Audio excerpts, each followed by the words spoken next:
नमस्कार रसिक श्रोते हो.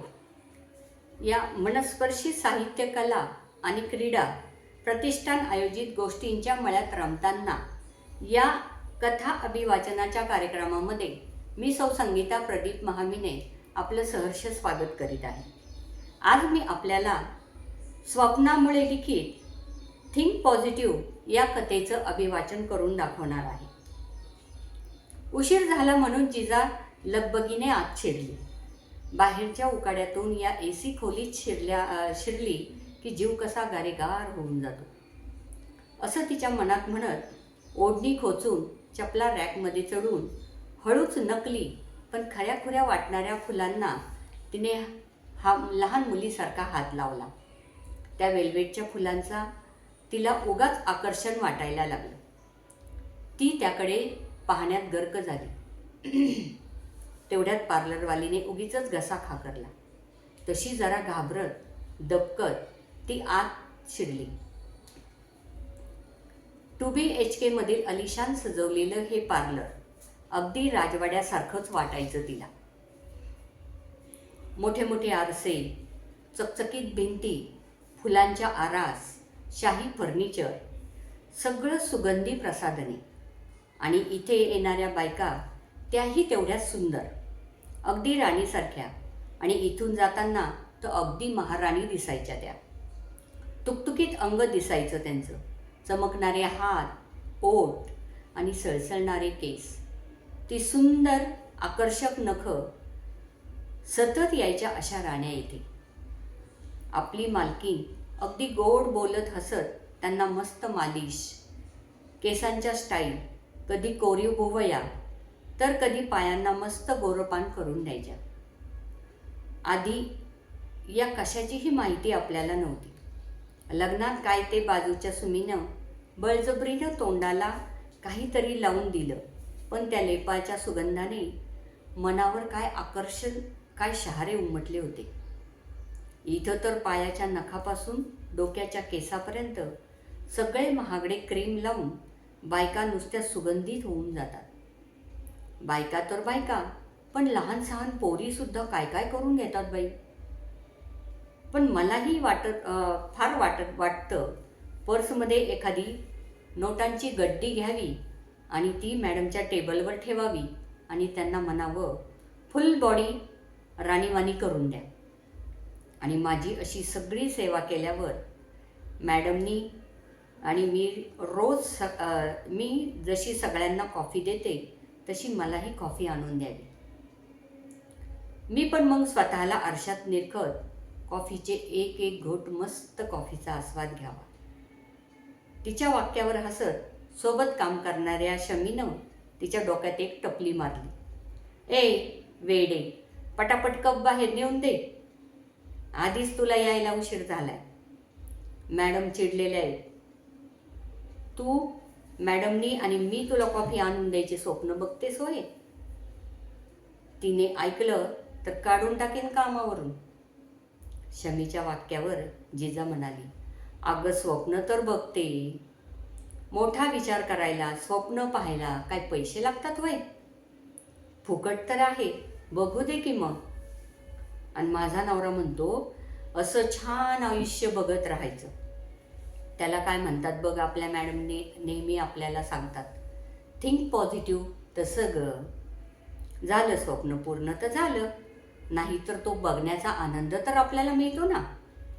त्यामुळे शमी चिडून म्हणाली, आता जातेस का सांगू मॅडमला? तशी जिजा म्हणाली, हो ग बाई जाते म्हणत जिजा कॉफीचे कप घेऊन बाहेर पळाली. 4 जणींचे वेगवेगळे पार्लर सुरू होते. कुणाची हेअरस्टाईल, कुणाचा फेस मसाज, कुणाचं वॅक्सिंग तर कुणाचा मेकअप.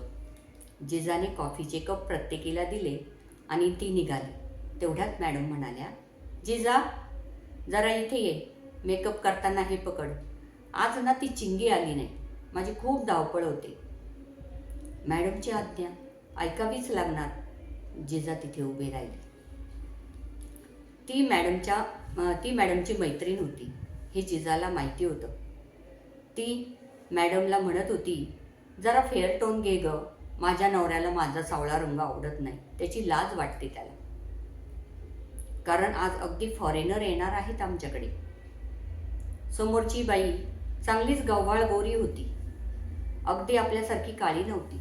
आणि तरी तिचा नवऱ्याला तिचा रंग आवडत नव्हता, म्हणजे तो नक्की आंधळाच म्हणावं लागेल. तेवढ्यात त्या मैत्रिणीला फोन आला. तो फोन जिजाने तिच्या कानाशी लावला, कारण तिच्या हाताला बोटांना नेलपेंट लावलेली होती. ती फोनवर बोलत होती आणि एकदम ओरडली, काय अगं, असं तू वेळेवर का सांगितलंस? घरी मोठी पार्टी आहे, तू कोणाला तरी ॲडजस्ट कर गं बाई.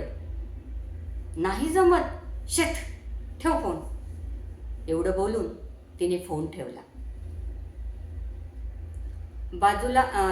जिजाला बाजूला फोन करायचा इशारा तिने केला आणि ती एकदम पार्लर मॅडमला म्हणाली, मधू, मला आज तुझी मदत हवी आहे, प्लीज, थोड्या वेळासाठी.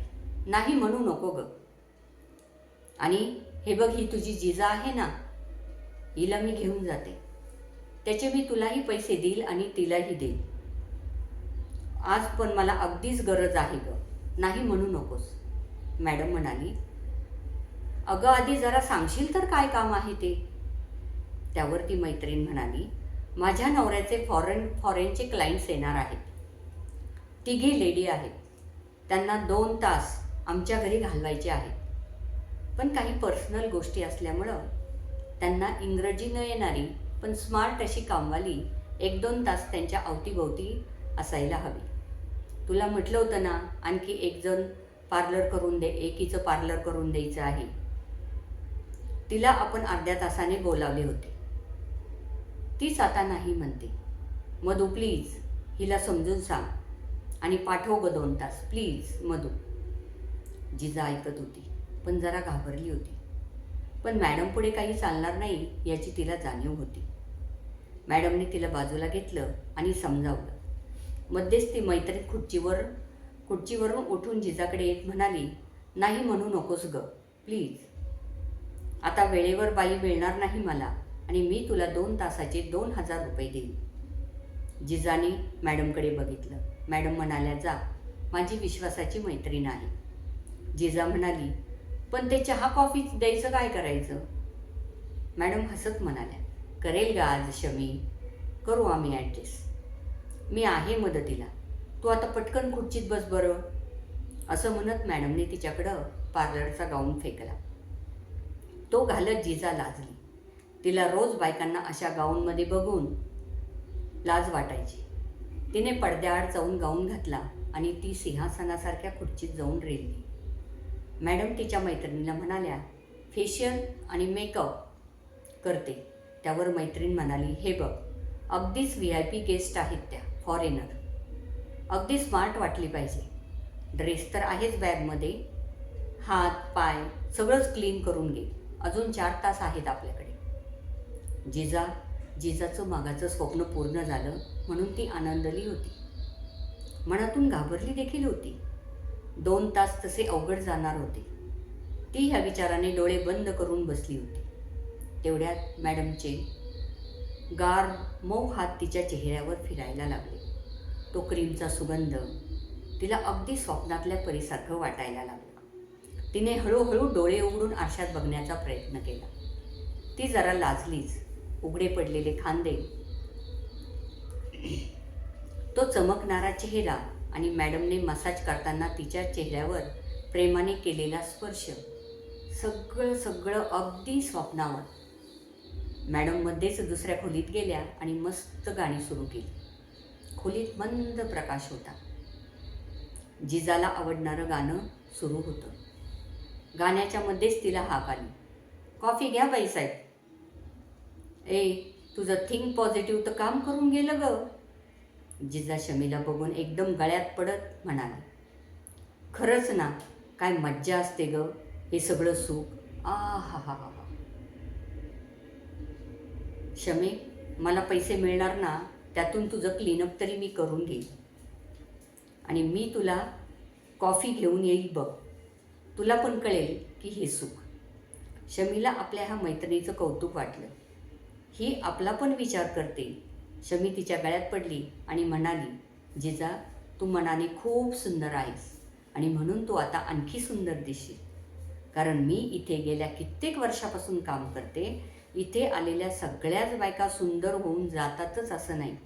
कारण आपण चहा कॉफी देताना बघतो ना, ज्या सगळ्यांना प्रेमाने वागणूक देतात, आपली श्रीमंती मिरवत नाही, अशाच बायका जास्त सुंदर दिसतात. तशी तू आता सगळ्यात सुंदर दिसत आहेस. जिजा म्हणाली, हे सगळं ठीक आहे गं, पण आता पुढे कठीण आहे. ही सगळी आपली हौस होती गं, पण आता हे मेकअपचं बेगडी पण मिरवता येईल का मला? मला त्याची सवय नाही गं, शमी म्हणाली. आपण काही वेगळं केलं आहे याची जाणीवच मनात ठेवू नकोस. अगदी प्रामाणिकपणे आणि सहजपणे वावरलीस की सगळं तुला सोपं जाईल. जिजाने स्वतःचं रूप आरशात न्याहाळत कॉफी घेतली. शमीला आज जास्तच काम पडलं होतं, हे मात्र तिला मनोमन जाणवत होतं. वेळ भरभर पुढे निघून गेली. पार्लरमधून बाहेर पडताना जिजा अगदी जोजो दिसायला लागली. सावळी असली तरी सगळी त्वचा तुकतुकीत दिसत होती. केसांना वॉश करून केलेली हेअरस्टाईल, मेकअप यांनी सगळं जिजाचं रूप पालटूनच गेलं होतं. आणि विशेष म्हणजे तो फ्रॉक अगदी मस्त वेलवेटचा होता, त्या कोपऱ्यातल्या फुलांसारखा, ज्याच्या स्पर्शाने जिजा आनंदून जायची. आणि आज तर अगदी तसाच ड्रेस अंगभर तिला गुदगुल्या करत होता. मॅडमनी जिजाला जवळ घेतलं. तुला चार चौघीत वावरता येतं एवढी तू हुशार आहेस, म्हणून मी ही जबाबदारी तुला दिली आहे. जरा जा आणि नीट काम कर. जिजा मॅडमच्या गळ्यात पडली. गावाकडे नवीन लग्न झालेलं हे जोडपं निव्वळ वेळ घालवता यावा असं आयुष्य ते जगत होते. म्हणून मॅडमने 6 महिन्यापूर्वीच जिजाला आणि तिच्या नवऱ्याला इथे आणलं. त्याला कंपनीत कामाला लावून दिलं आणि जिजाला तिने आपल्या पार्लरमध्ये काम दिलं.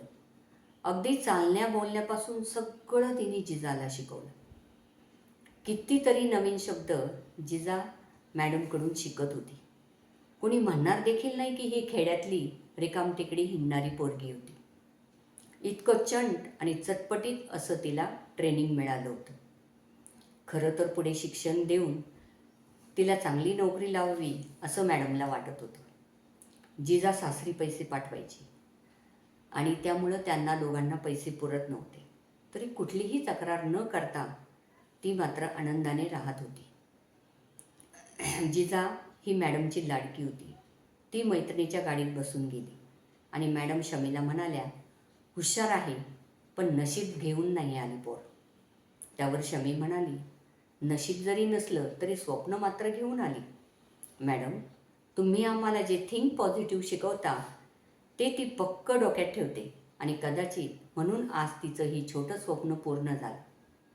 4 तासांनी जिजा आलीच, अगदी हवेवर स्वार होऊन. ती ते 2 तास जिंकून आली. सोबत पैसे, तो अनुभव, ती खुशी.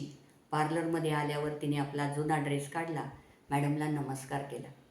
मॅडम म्हणाल्या, जिजा तो मेकअप काढून देते चेहऱ्यावरचा.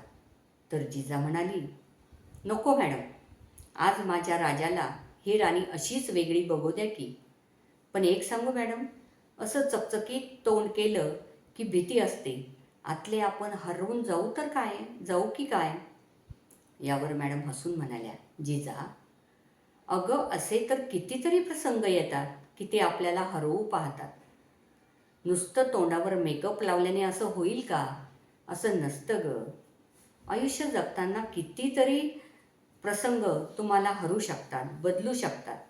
तेव्हा एक गोष्ट लक्षात ठेवायची जिजा, थिंक पॉझिटिव्ह.